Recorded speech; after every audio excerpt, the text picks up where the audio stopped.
when I say break up on purpose, it's with intention. Um, it's okay. It's okay to break up. I think a lot of people stay in relationships that aren't fixable, and they just kind of suffer through it because they feel like that's what they're supposed to do.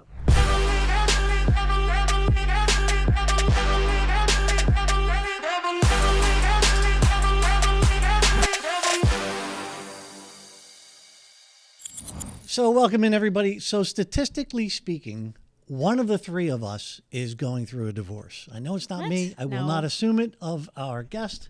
So that means it's got to be you, Stacey. Wait, I didn't realize this was going to happen today. I am so sorry to hear the news. No. Well, maybe you haven't heard the news. There's no news. No.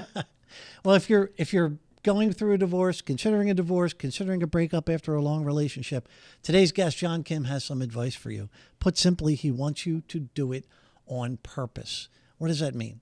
That means after decades of his time as a therapist, he has determined there are actually 8 distinct breakup types that apply to pretty much every relationship. Now, if you know the type of breakup you're about to go into, you can manage it. It's not just an escape route out of the relationship. It's actually a bridge to build a better you, a better future for you. That's today's guest, John Kim. He's known as the Angry Therapist. I want to get into that as well. John, welcome to the show. Thanks for joining us. Thank you for having me. John, thanks for coming. So you went from sort of a traditional therapist to calling yourself the Angry Therapist. Do you want to tell us why that happened? Because you don't seem angry today. No, so far. So far. It's coming. It's coming. It's inside, baked in. The happy therapist just isn't interesting. No, I was angry because I was unhappy before my divorce, and then after divorce, started all over, got chopped at the knees, and decided I wanted to help other people. So I went back to school at 35. And I just thought, I started a blog on Tumblr. Remember Tumblr back in the day before social media? Yeah. I called it The Angry Therapist because I just thought it was kind of funny. I didn't think anyone would read it. But later I realized I was humanizing myself. So I started talking about my feelings, which a lot of therapists don't do. And so that's why I call myself The Angry Therapist. Yeah. So going through your book, looked through your book, and you said very clearly it was your divorce was the worst thing that ever happened to you, and the best thing that ever the hardest thing and the best thing. Yes, the hardest thing to go through. Yeah. Talk about the impact that it had. You were in your mid-30s, and you pretty much lost it all. I think you left with a pillow. Yeah, and I hate hearing that because I don't want to sound like I'm feeling sorry for myself, but well, it's a reality, right? It is reality. And I spent most of my younger years when I was married. We're married for 5 years, and I kind of put her on a pedestal, and I thought love meant that you don't have a life. Your life is the marriage. And I thought that's what it was meant to be a good husband. So I didn't put any effort into having friends or doing anything to flesh out my own life, my own sense of self. And so after my divorce, I realized, I don't have a life. I don't have anything. But the good news is it forced me to then start over and build a life. So what was a lesson that you think you learned? So many things. But one of the biggest things I've learned is you have to have your own sense of self, your own life. And because you're building something with someone else called a relationship, but that other person isn't your life. You're going to bring something to the table, and that is a whole person, right? And so your own passions, your own friends, your own sense of self. And also, I think working through your history, your patterns, and taking ownership of all the things that didn't work before. So I continue to learn. I don't think it's something that you just kind of learn and you're done. I think we are always learning, growing. Love is a moving target.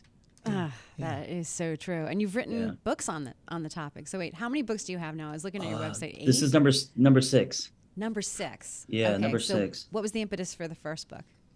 The first book was called "I Used to Be a Miserable," and it was based on a true story. And but that was kind of the one that started everything. But my most popular book is called "Single on Purpose." And it was just redefining singlehood, and you don't have to be in a relationship to find worth. It didn't say single forever. It just said on purpose. And because of the success of that book, Breakup on Purpose is kind of it's now becoming the box set. That's awesome. Yeah, like love languages, we go through different types of breakups, and so what's prescribed should be different depending on what you're going through. So the Breakup on Purpose book hangs on these 8 types of breakups. But the message is that your breakup can be a breakthrough if you look at, your patterns, what happened, if you just take a beat and take advantage of the rich growth soil that happens after any kind of expired relationship, instead of just trying to find someone else to love really fast. Yeah. Yeah. So getting into the 8, there's probably no better way to get into it than you tell us which of the 8 was your breakup. Mine was divorce. Mine was the I Oh, call it was number the 8. D word. That's number 8. The D The word. D Yeah. word. Yeah. But there are many, and also, you can relate to a bunch of them.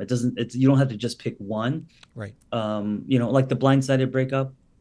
That's when you feel like you're blindsided because 2 people in the relationship weren't being honest or expressing where they're at, and then you wake up one day and someone wants out. Do you want to go through a few of these? Yeah, Yes. let's go through them. I would love to hear what they are, and then how you can actually apply your methodology to these different types of breakups. So Sure. we can help people. That's what we're trying to Yeah. do. The flat soda breakup, which is kind of a funny one. It's when you should have probably broken up years ago. It's when you guys turn into more roommates. It's when chemistry has changed, right? No one did anything about the relationship, and now it's been many years, and you're sleeping in separate rooms, and you're just kind of together for logistics or because you're afraid to be alone. Do you think that's a common one of the 8? Is that a pretty common one? Kind of Yeah. like the love is gone. The love is gone, and also They're it's together too for the late. kids. Yeah. Yeah. A lot of people who are married because of the kids or because they own property. Right. But they're kind of like, siblings. Yeah. Yeah, and it happens over time. Yeah. It's sad. I don't want to, I think it's easy to judge, but you stretch a marriage over 15, 20 years, and it's kind of like the boiling frog, right? Aw, there's no way to get the bubbles back in the soda. Like, there's no way to Is that, Well, I think there is, but right. if you've gone too far, and I think especially women, once they've decided it's over, Yes. like I don't know if you could change you could probably change someone's mind, but you can't change someone's the way they feel about someone. You know what I'm saying? So if it becomes 100%. platonic, Yeah. it's very hard to then try to have sexual romantic feelings again. Right. True. You know so what I'm then, saying? Yeah. So then, how does that affect the flat soda? What do you do? You have to order a new soda. Order a new soda. Yeah. So if you're a victim of the flat soda love it. breakup, is Yeah. there a special way Dump that it you down the should sink. Get an iced tea. I don't know. Yeah. Is there a special way that you can help yourself and cope in that relationship? Yeah, the flat soda breakup, which is actually really, well, I mean, I think one of the benefits of it is there isn't really betrayal. There's a lot of acceptance. You can have more of a mutual breakup and still care about each other and Right. be friendly. It doesn't have to be toxic. The flat soda breakup is kind of the love that's run its course, and usually it's more sad than people being angry. Oh. It's interesting. I feel like the flat soda is common. It's the golden handcuffs version of marriage. Like, you're together because of everything you have, and you built all this. But you're also taking someone hostage. You're also Wow. not allowing the other person to have a fulfilling, loving, amazing relationship. Yeah. So, Well I think that's empowering, is to think about the other person, not just yourself. Yeah. It's great. I love it. I wanted to know about the soap opera breakup. Yeah, that this this one's the breakup where people are slashing tires and getting Oh my getting gosh. orders. That's a nasty one. The thing that's complicated about this breakup is you're not just grieving a relationship, but you're trying to be safe. When you are in a relationship that has been toxic or abusive, there's a lot of what I call the sticky, a lot of trauma bonding, and so when people are trying to break up, if someone doesn't want to break up, there's going to be boundaries crossed. There's going to be, someone waiting outside your window with the boombox over his head, which is an 80s reference. But there's a lot of that happening, and now you're turning, you're looking over your shoulder, and kind of trying to be safe at the same time grieving. So it's very complicated, hard. Is there one that you'd like to talk about? The almost relationship breakup is interesting. Yeah. because I think people judge how hard your breakup should be based on how long you're with someone, and that's false. Oh, You could be with someone over the summer, and it could be so intense that that could be harder for you than breaking up with someone that you were with for 7 years, right? So the almost relationship, there's secondary loss. You're dating someone for 3 or 4 months, and you're starting to fantasize about baby names and oh, the life that you could build with this person. Yeah. So when that almost relationship breakup happens, it's not so much the relationship, it's everything that could have been, Oh, got the it. right? And expectation. the expectation, and we could have had this, beautiful house, and we had the same taste in whatever design and music, and it's all of that. And sometimes that loss is harder to kind of heal from than what actually is, What might have been. what might What have been might have is. been. That's so Yeah. sad. That is kind of sad So if you think sad. about it. It's a fire that burns bright but burns short. I got it. Yeah. So let's talk. I want to save the big one for the end, but the breakup that never ends. That's an Yes. interesting one. This is round two, round three. One of those. I always, when clients say, "Hey, should I get back with this person?" I always Mm. ask, "What's going to be different this time?" Yeah. Ah, it's beautiful. Because it can't be haircuts or abs, or it can't be because time has passed. People have to really go through an inner journey and experience secondary change that's not reversible, for people to lay new tracks, because the dynamic of the relationship is what's going to bring the plane down.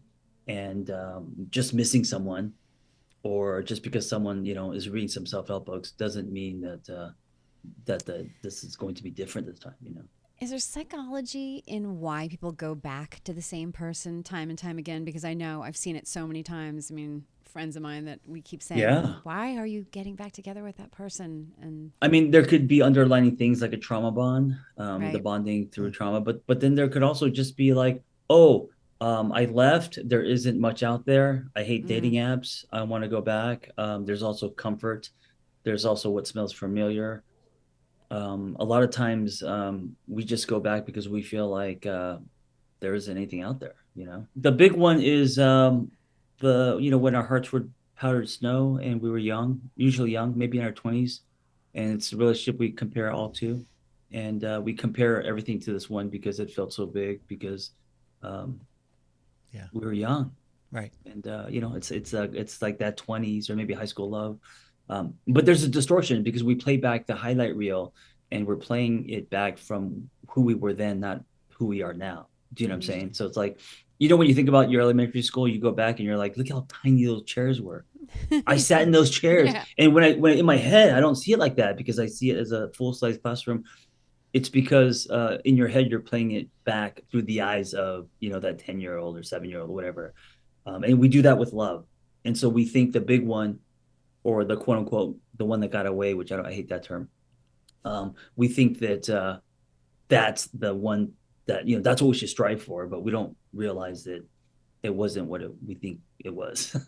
Yeah. Yeah. We have a distorted view. So I saw another one that we missed here. It's see, I knew we didn't It's an get easy along. one though. It's the "you cheated on me" Oh. or "you left me Yeah. for somebody else" breakup. Boo. Yeah.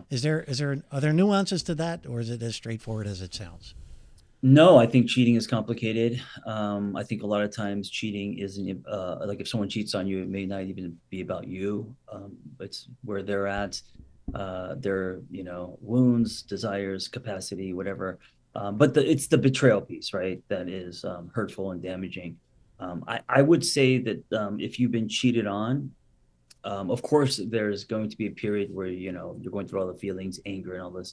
But ultimately, to get out of victim mode is the most important step. If you constantly believe that someone did something to you, you're going to be in victim mode, which is powerless. So you have to actually own something. Even if you did nothing wrong, you were still 50% of this relationship. Even if it was just the fact that you picked this person, taking ownership of what happened is going to be what pulls you out of the quicksand, and it's going to give you the power back.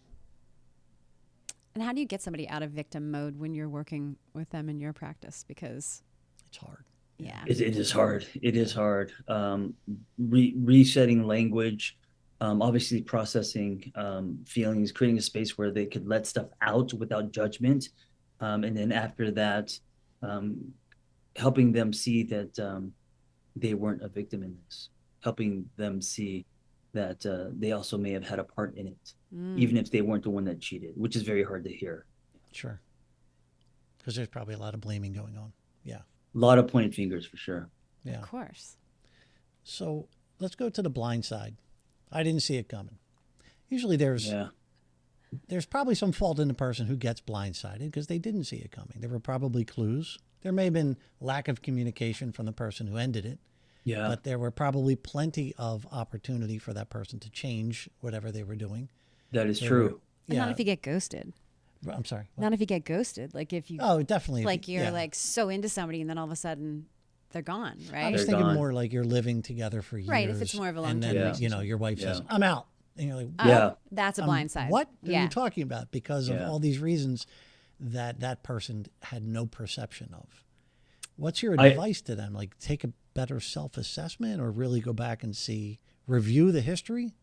Well, the blindsided, even if because I agree with you, there kind of is no such thing as a blindsided relationship. There are things that happen we just didn't notice, or we didn't Yeah. see, or we were too busy. And yes, there are people who struggle expressing themselves, but when you're in an intimate relationship and you know this person very well, you can sense things like change in energy Right. and mood. And I think a lot of times we just don't pay attention or don't have the capacity or tools to. So I don't even know if there really is technically such thing as a blindsided breakup, but the feeling of being blindsided is real. You know, I felt blindsided when she wanted a separation, which then quickly turned into a divorce. I didn't know that's where it was going, right? So when you feel blindsided, it's traumatic. There's kind of an emotional whiplash. It's like you got into a car accident and you don't even know what the damage is until a few days later. So I think focusing on your nervous system, regulating, finding support, just kind of like foundational stuff, drinking water, getting sleep. Yes. That kind of stuff is actually required in the early stages of a blindsided breakup, even before you get to examining the black box on why the plane went down. Just taking care of your basic needs is kind of what's prescribed. There's probably some shock there. Oh yeah, shock, denial. What just happened? Wait, I was married. I'm not. What is going on? How did this happen? How do you deal with all the finger pointing? Because I'm sure there's a whole lot of blame going back. He does this. Well, he does this, and he does this. Have you been in and she couples does- therapy? No, I'm just saying. Yeah, I don't think you finger point that much. Well, I imagine there's blame going on. Like, Yeah. Maybe. The biggest thing I see is people who don't know how to repair ruptures. That's the relationship that goes south. And so when you're defensive and you're not owning, it's really hard to repair. That's the hard part is getting them to repair their own rupture where I'm actually not needed. But you're right. When they enter, there is a lot of defensiveness. So in your book where you said used to be a miserable I love to talk about this with people who come on this show because most times people who come on this show are really successful and you've done so well. And I know that you're no longer in that place. But when you were in that place, when you were the most miserable, how did you get out of it? The first thing I did is I asked myself, what is my solid self? I get tattoo. I have a lot of tattoos, and I get them as kind of like bookmarks to my story, dog-eared pages. And I lived mostly a pseudo life. I was a screenwriter before becoming a therapist. Exchanged a lot of my truth for membership. And pseudo means to live a life that is outside in instead of inside out. So after my divorce, the very first question was, how can I start pulling for my solid self? And that changed everything. That was like, okay, well, I'm gonna show up to my sessions in jeans and t-shirt on my motorcycle and meet him at the coffee shop. Okay, I'm going to buy a motorcycle. Okay, I'm going to grow my hair long. I just started to ask myself, what would it look like if I was to be authentic and pull for my solid self in all areas of my life? And that's when I got traction. That's when I felt myself building a life that was honest to me. Oh, well, wait, I just need to follow up on that. So by solid self, so I think a lot of people who are in that pseudo self world, like they don't have that realization that you had. How did you know to go look for your solid self? Divorce and realizing that I had to start over. And then also I didn't have anything to lose. A lot of people, it's hard for them to change because they've already built a life, or they're successful, or like right now for me to change, it'd be much harder than back when I had nothing, because then you have nothing to lose. And I still ask myself, what is my solid self, and it fluctuates.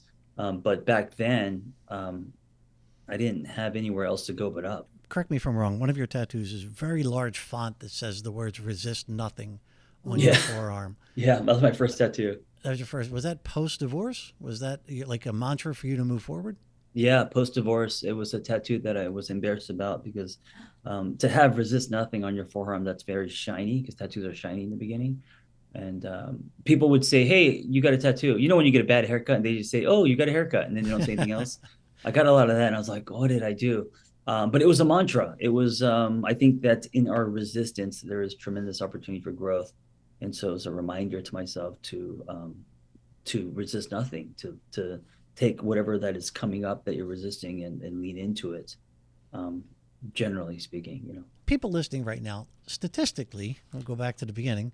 Many of them are in bad relationships and they're questioning. Yeah. Some of them are long, Yeah. some of them are not that long.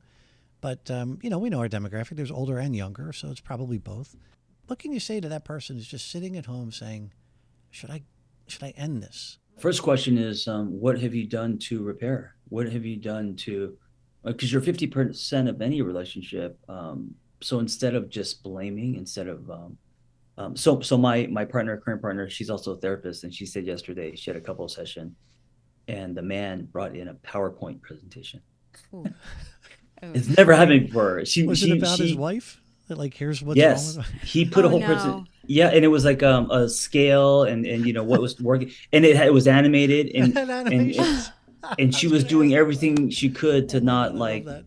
to be to be there, not laugh. That's an example of someone coming in, into a courtroom, the opposite of looking at their contribution. And that's my first piece of advice is, what are you bringing to the table? What are you doing to not heal this? What Yeah. responsibility are you taking? What ownership? How are you repairing and healing your own wounds, right?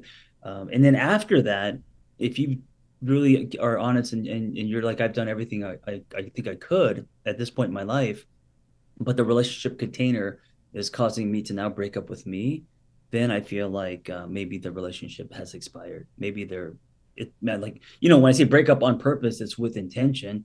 Um, it's okay. It's okay to break up. I think a lot of people stay in relationships that aren't fixable, and they just kind of suffer through it because they feel like that's what they're supposed to do.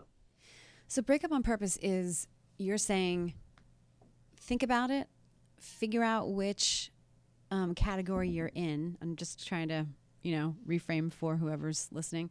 Yeah. So think about breaking up, figure out what category you're in, and then make the decision.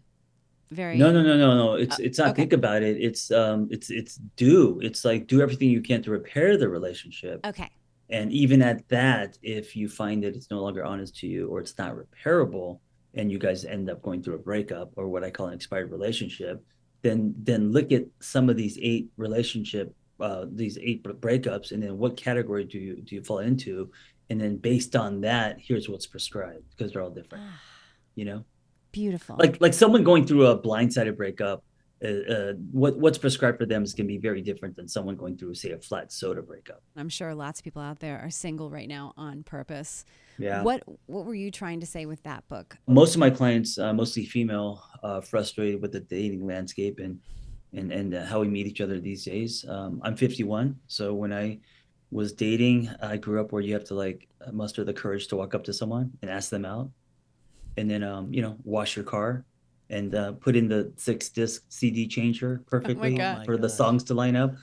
And now the people are swiping while they're in the restroom of their date to find someone new, because they're not feeling it. And so, like, this whole on demand, I think we've become baseball cards because of dating apps. And so, sensing that frustration with clients, I wrote Single on Purpose, because I was like, why don't we connect to ourselves first? It doesn't say single forever. It just says connect to yourself first, or while you are, looking for someone else. You're also attracting instead of chasing. You're also bringing more to the table. You're not lying with desperation, all of that stuff. Oh, right. For the people who are out there that are single and cannot meet somebody, do you have specific advice? Go live your life, meet yourself, go do all the things that that you wanted to do, but didn't when you were in a relationship, you know? Go travel, go pursue hobbies. I think so many people are trying to find quote unquote the one that they pause their life Yeah. and they're just like looking around trying to lock something down. And that energy also isn't attractive, you know? When you go out and live your life and believe that you're going to meet someone when you're meant to, and you become infinitely more attractive. And that's when you actually do meet someone. That's when you do start attracting people. Yeah. Isn't that the truth? Yeah. Go find your cape. In your experience, is there a place where you find couples or people in general are stuck more than not? Yeah. Stuck because they're not willing to let go of the tug of war rope. They're coming in just trying to prove that they are right. So a lot of that kind of ego, and also, you know, there's a lot of history there. You know, there's resentment, anger that's built up. That's like plaque, emotional plaque, Ooh. and it takes time to kind of scrape that, and you know, get to a lot of people to own their own stuff. I see. So that's relationship plaque. Is that what you just called it? Relationship. Yeah, I think I'm just very visual, so Yeah, I mean, just could say what totally I see see. that. Yeah. What's the most counterintuitive relationship advice you give people that like makes them angry at first, and then they're like, "Oh no, he's right." I would say that that your breakup is a catalyst for growth. No one wants to hear that when they're going through a breakup, especially if they've, you know, lost the love of their life, or Right. they're in a place where they don't need to hear that they're going to have a breakthrough. That's rejected. But then when they come out the other side, they're like, oh, you were right. If it wasn't for that breakup, then all of these things wouldn't have happened. So what's next for you? How many more books are you writing like next week? Oh, I don't know. I have another one already coming down that I've finished. It's going to be Love Hard on Purpose, and then there's a Hard theme on there. Purpose. I like Yeah, that. and then I owe them another book, and then so maybe I'll get to 10. We'll see. I don't know. Oh my gosh. What's Love Heart on Purpose about? It's the kind of like it's the ending of this whole collection where I'm talking about all the how to build love, how to find love, how to sustain love, how to keep the plane in the air. Oh, I love it. Yeah. Love. All parts of your story will be used because most people are so busy ripping out chapters because there's a lot of shame, guilt, things that happen in their life, in their story. Like for example, for me, divorce, wanted to rip that out when I used to be a screenwriter. That whole thing as a failed screenwriter, I wanted to rip out those chapters, but they've all been huge domino pieces in my story. And if you believe that all parts of your story will be used, then you will embrace the bad and the painful as well as the good. Thank you so much. You answered all my Thank questions. you. I know, Yeah. this is great. These are a lot Thank of you great for stuff. having me. A lot of great Thank Thanks you so for creating much. a dialogue. insights. All right. All right. And we will see you all again soon.